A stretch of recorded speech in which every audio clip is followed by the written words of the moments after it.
Gap é um vazio gráfico, um espaço entre um candle e outro onde não houve negociação. O gap acontece geralmente de um dia para o outro.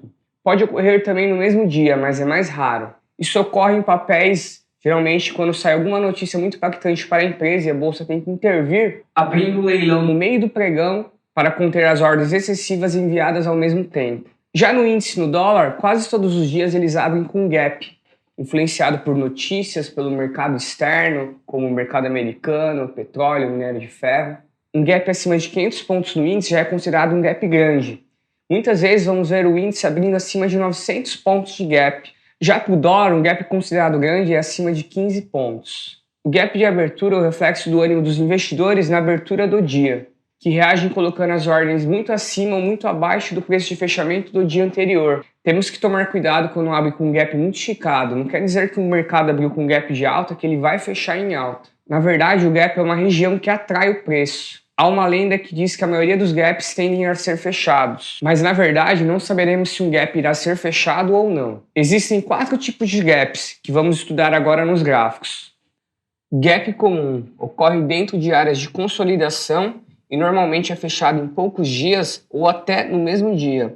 Não tem nenhum significado especial. Então, esses gaps comuns acontecem muito no índice no dólar, né, que são influenciados pelos fatores externos. Vamos pegar aqui esse exemplo. Ó. O mercado ele fechou aqui e no dia seguinte ele abriu aqui. Tá? Quando a gente vai fazer uma operação de fechamento do gap, seria o quê? Uma venda acreditando no fechamento do gap. O que a gente pode usar de alvo, né? Eu vou pegar o último fundo que marcou o movimento, o começo do movimento. Então, o último fundo seria aqui, ó, esse candle. Por quê? Deste fundo até onde ele marcou a máxima, que antes de vir o mercado cair e vir buscar o fechamento do gap, eu vou considerar que esse movimento daqui até aqui foi uma onda 1, mesmo a gente tendo o gap no meio. Então, se eu fizer uma venda acreditando no fechamento do gap, eu vou utilizar o Fibonacci traçando deste fundo, o último fundo, até onde ele marcou o topo. Então, uma venda aqui em busca de fechamento do gap, eu posso usar as próprias regiões de Fibonacci.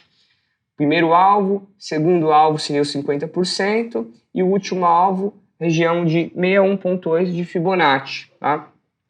Então, quando o mercado ele vem aqui e segura na região de Fibonacci e volta a subir, então eu vou considerar que esse movimento todo, mesmo com o gap, foi uma onda 1, e esse movimento aqui foi uma onda 2 de correção, e agora o mercado voltando a subir, a gente consegue traçar uma projeção para cima de onda 1, onda 2, onda 3. Veja que o mercado ele foi buscar aqui o alvo 1 e depois o alvo de 100%.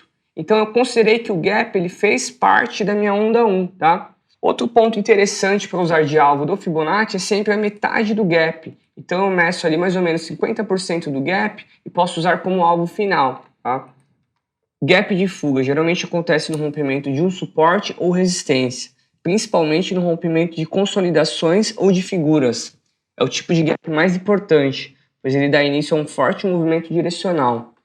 Veja esse exemplo aqui no gráfico da Estácio, gráfico diário da Estácio. Aqui a gente tinha uma consolidação em forma de retângulo. E saiu uma notícia aqui em 2016 que a Estácio ia comprar a Croton.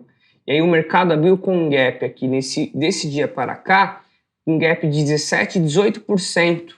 Só que esse gap ele abriu rompendo o quê? A região de resistência do retângulo. Ele abriu fora da região de resistência, ou seja, ele quebrou o retângulo para cima. Então, este gap se torna o quê? Um gap de fuga. Ele está fugindo da consolidação. E o que isso significa? Que o preço ele tende a pegar um movimento direcional muito forte. Veja que mesmo as ações da Estácio abrindo com um gap de 18%, nos próximos dias ainda ela conseguiu subir em torno de quase 50%. Gap de medida ou continuação. O gap de continuação é semelhante ao de fuga, mas ocorre em tendências já definidas, indicando mais força da tendência vigente. Após a formação desse tipo de gap, é comum que os preços percorram a mesma distância que percorreram desde o início do movimento anterior. Podemos usar como alvo a amplitude do último movimento. Então repare aqui nas ações do Itaú, gráfico diário. O mercado ele já vinha em tendência de alta e aqui ele abriu com um gap de alta. Então aqui se torna o quê? Um gap de continuidade. O que a gente pode usar como alvo? A gente vai medir o último movimento, então pegar este fundo até o topo máximo, ele subiu quase 20%. E a partir de onde ele iniciou o gap de continuidade, ele tende a replicar esse movimento subindo mais 20%. Gap de exaustão sinaliza o fim de uma tendência. Surge quando o mercado já está sobrecomprado em uma tendência de alta ou sobrevendido em uma tendência de baixa. Podemos considerar como o último esforço da força compradora ou da força vendedora. É como se fosse um gap de fuga que falhou.